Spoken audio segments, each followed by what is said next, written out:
pregnancy from her family, delivered a baby on the bathroom floor of an apartment in the Noble Drew Ali public housing project in Brownsville, wrapped the infant in a job lot bag, and threw it down the garbage chute.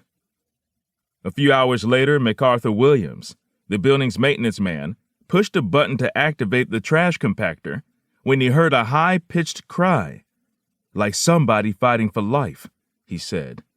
The police were called, and a Sergeant Philip Insardi stepped to the compactor, flicked on his flashlight, and knelt down.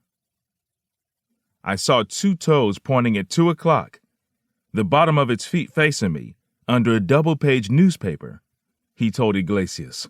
The baby was dry and sticky. It felt dehydrated. The cord looked ripped. It was cold. There was a little dried blood on the left shoulder, and the armpit. Its hair was matted to its head. Little pieces of leaves were in its eyes. It didn't look like it had been washed. It didn't make a sound. I thought it was dead. When Insardi touched the baby's stomach, he felt it squirm.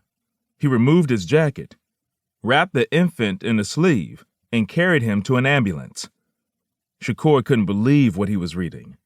Actually, scratch that. As the son of a crack addict who knew what it was to be homeless with rats burrowing through his mattress, Shakur could believe what he was reading.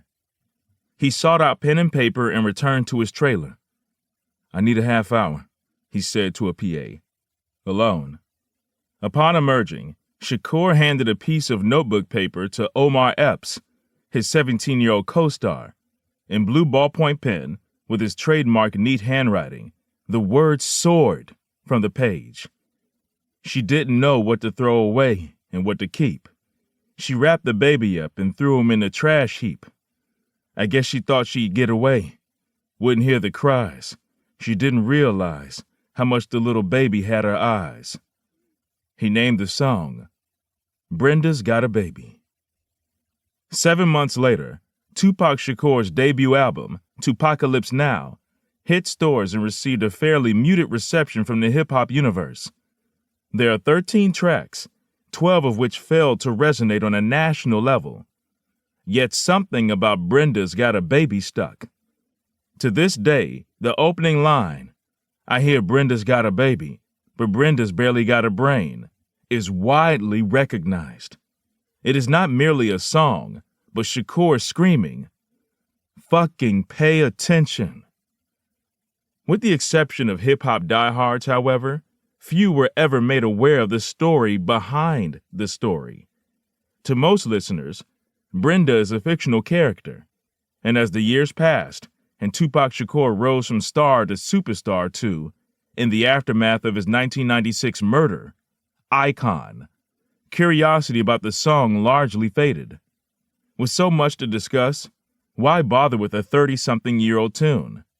And yet, the mind of a biographer is overwhelmed by obsessiveness. In tackling a subject, one doesn't merely observe. He dives in. He chases. He craves. He crawls. He seeks.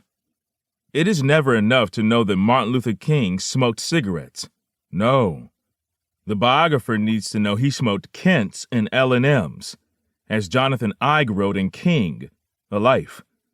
When Mark Kriegel wrote Namath, a biography, it wasn't sufficient to report that Broadway Joe enjoyed nights on the town. No, the clubs he hit were the Pussycat and Bachelor's 3. So as I worked on this book, I found myself returning to Brenda's Got a Baby. Via a lightly viewed Epps YouTube interview from 9 years ago, I learned the skeletal basics of the song's origins, and then I tracked down Iglesias' article.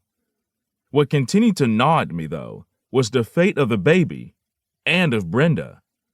Over the 3 decades that had passed, the identity of neither child nor mother had ever been revealed. Were they alive? Were they dead? Hell, had they ever actually existed?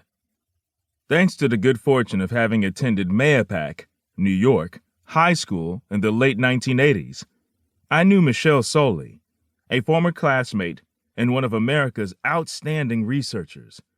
I reached out to her, and we discussed the complications of trying to locate a name. To keep listening to this audiobook for free, click the link in the description. It will take you to a free Audible trial where you can listen to this and many other books for free for 30 days.